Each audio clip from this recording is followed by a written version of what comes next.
Oi, pessoal, tudo bom? Retomando então a dinâmica das aulas do canal, né?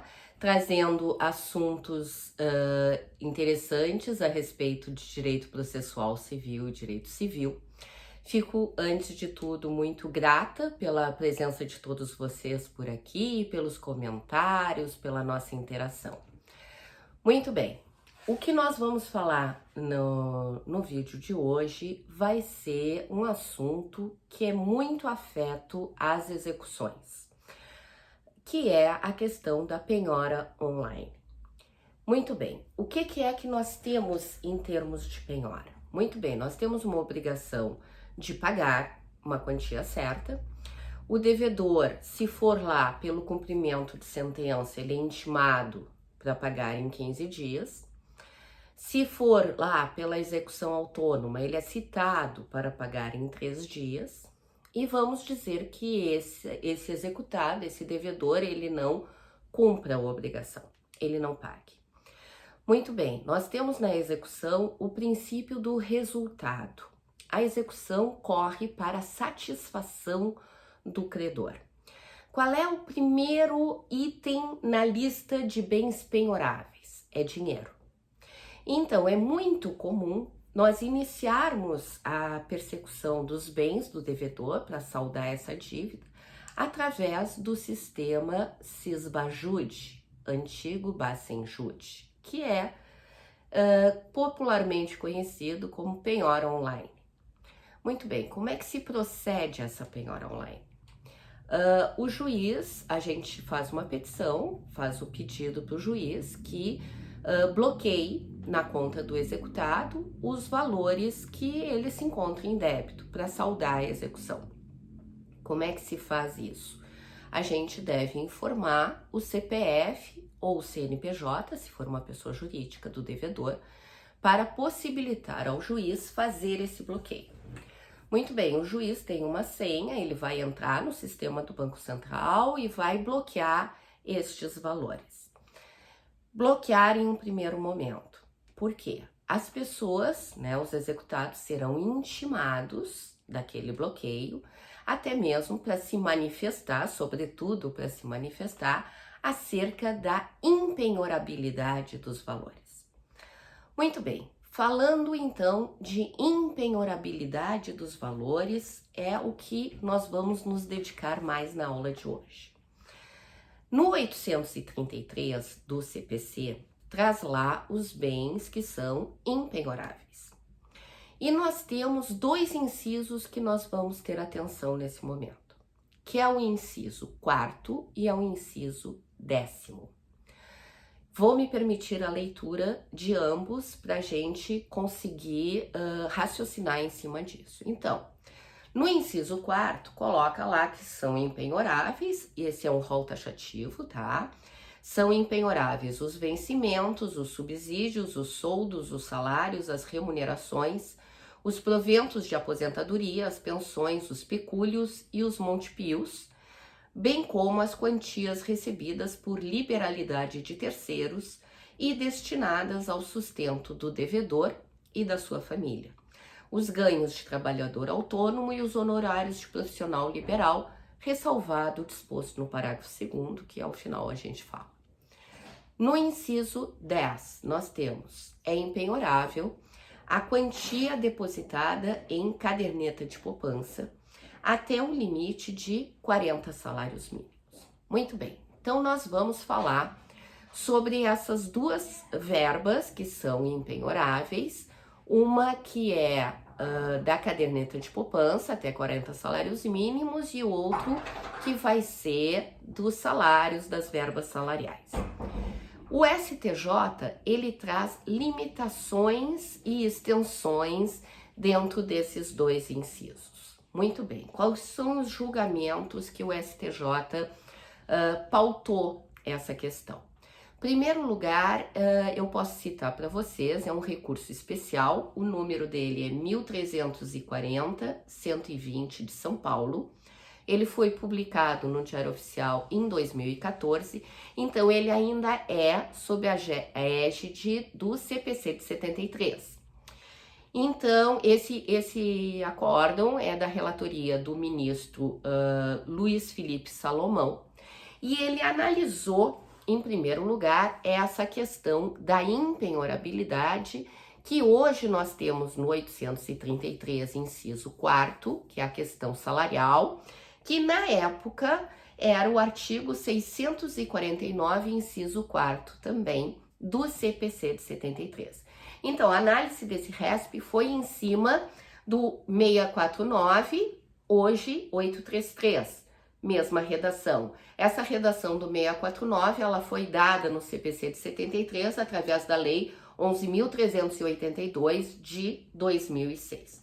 Muito bem, então o que consta nesse julgamento em relação a essa impenhorabilidade de verbas salariais? Muito bem, se concluiu pela impossibilidade de medida constritiva, ou seja, de penhora, recair por verbas de natureza salarial, né? Que são todas essas listadas lá no inciso 4º. E ele interpreta também salário de uma maneira muito ampla. Então, salário é tudo que a pessoa recebe para sobreviver. Ali eu li para vocês ainda há pouco, tem lá soldo, salário, remuneração, mas enfim, é qualquer verba que a pessoa receba, né, em virtude de sua atividade profissional. Esses valores são impenhoráveis. Este é o primeiro ponto que trouxe o RESP que nós estamos comentando. No entanto, esse RESP, ele fez algumas ponderações em cima dessa amplitude que ele largou de todas as verbas salariais. Ele traz o seguinte: tudo bem, é impenhorável a verba salarial porque ela serve para quê? Para o sujeito sobreviver durante um mês, concordam comigo? Então, tu recebe o salário para sobreviver durante esse mês. Ocorre que o acórdão chegou concluindo, né, fundamentando a decisão, entendeu que é impenhorável, e prestem atenção aqui, é impenhorável a verba salarial do mês. Isso quer dizer o quê? E as sobras? Por exemplo, eu recebi o salário este mês, eu gastei 80% do meu salário, sobrou 20%. Mês que vem eu vou receber a integralidade do meu salário novamente. Esses 20% sobraram na conta. Esses 20% não são impenhoráveis, certo? A decisão do STJ é no sentido que é impenhorável a verba salarial entendida com toda a amplitude que tem direito, é impenhorável a verba salarial do mês. As sobras não entram nessa questão. E nesse julgamento, eles fazem alusão, e eu vou dando para vocês os links com os números, para que vocês, se quiserem fazer uma fundamentação, saibam aonde recorrer. Ele citou outro recurso especial de número 1.230.060 do Paraná, da relatoria da ministra Isabel Galotti, que diz que é penhorável, então, essa sobra salarial depositada em qualquer lugar, depositada na instituição financeira, até mesmo em forma de aplicação financeira, certo? Então, essa questão da sobra salarial, ela vem, então, a partir desse julgamento, ela perde essa característica dela ser impenhorável. Qual é o pensamento? Bom, a pessoa não precisou daquele valor para se manter naquele mês, buenas, continua vivo, continua se mantendo, continua tudo bem com a nova verba salarial que adveio. Então, tudo que for ficando para trás, é lógico que perdeu essa natureza de sobrevivência, de subsistência que a gente tem na verba salarial do mês, tá? Então, o que foi dito? Não deve o devedor acumular aplicações financeiras ou riquezas em detrimento do crédito que o credor quer ver satisfeito. Então, por isso que liberou-se essa questão de penhorabilidade em cima das sobras salariais. Muito bem. Outro ponto que eu quero trazer para vocês é que essas sobras salariais não interessam aonde estejam aplicadas. Pode ser na conta corrente, pode ser em CDB, pode ser em qualquer lugar. Elas são penhoráveis. Esse é o primeiro ponto que nós temos. Muito bem. Qual é o segundo ponto que nós vamos analisar? O inciso 10. O que traz esse inciso 10? Traz que é impenhorável o valor de até 40 salários mínimos depositados em caderneta de poupança. Muito bem, aqui é uma outra questão. Depois nós vamos juntar as duas, mas por enquanto vamos para outra questão. Aí vem o inciso 10 do 833, que é a mesma redação do CPC de 73, então simplesmente o julgamento foi feito na égide do CPC de 73, mas está valendo agora porque a redação é igual. Então, o RESP-S 18.12.780 é o número do recurso especial, 18.12.780, ele expandiu a interpretação dada a esse inciso 10. No inciso 10 traz o quê? É impenhorável 40 salários mínimos depositados em caderneta de poupança, até 40 salários mínimos. E esse RESP, ele expandiu essa ideia. Ele trouxe a seguinte pensamento. Bom, é impenhorável até 40 salários mínimos, independente de ser em caderneta de poupança, em aplicação, em qualquer aplicação financeira, conta corrente, enfim. E ele teve esse pensamento em função de dois princípios. O princípio da dignidade da pessoa humana e o princípio da menor onerosidade do devedor. Mas também não ficou assim a lo largo. Simplesmente é o seguinte, é possível a aplicação da impenhorabilidade até 40 salários mínimos em qualquer aplicação financeira? Sim, de acordo com esse entendimento. Mas, no entanto, caberá à parte executada dizer que essa verba, até 40 salários mínimos, aplicada em outra aplicação financeira, que não a poupança, a poupança não precisa dizer nada, até 40 salários mínimos na poupança é impenhorável, esquece. Quanto a outra aplicação financeira, cabe à parte comprovar que aquilo é essencial para a sua subsistência. Então, essa interpretação, ela não pode se dar de maneira automática. Então, eu não posso chegar e dizer que todo e qualquer valor até 40 salários mínimos em qualquer tipo de aplicação financeira é impenhorável. Eu estaria mentindo. Simplesmente o STJ deu essa ampliação, além da caderneta de poupança para as outras aplicações, mas condicionou. Condicionou dizendo que essa aplicação não é imediata. Por quê, pessoal? Gente, pensa assim, se fosse imediata, quem é que ia cobrar dívida abaixo de 40 salários mínimos? Vamos combinar? Tu não ia conseguir pegar nunca o valor. Então, até 40 salários mínimos, as dívidas seriam totalmente anti-execução. Não caberia execução porque tu não ia conseguir chegar a esse valor se tu fosse buscar uma penhora online, né? Simplesmente o sistema do Sisbajude ia cair no vazio. Então, essa questão da ampliação dos 40 salários mínimos em qualquer aplicação financeira é uma interpretação extensiva dada pelo STJ a essa questão, tá?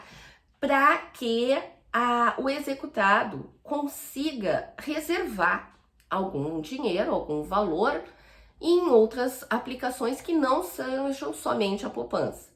Mas caberá a ele a comprovação de que isso é aplicado para a sua subsistência, tá? Então, essa questão, né, quando a gente pensa, por que 40 salários mínimos, né? No RESP 119.11.95 do Rio Grande do Sul, A ministra relatora era Nancy Andrighi e o relator para o acórdão foi o ministro Ricardo Vilas Boas Cueva. Da terceira turma, esse recurso foi julgado em 12 de março de 2013, tá? Se coloca que essa opção do legislador pelos 40 salários mínimos, qual foi a ideia? A ideia é que esse valor, aí tá dentro do legislador, tá, gente? Não sou eu que tô falando. Este valor seria um mínimo para uma vida digna, tá? Então foi esse o entendimento que consta nesse acórdão, tá? Então seria o mínimo existencial, por isso ele seria impenhorável, certo?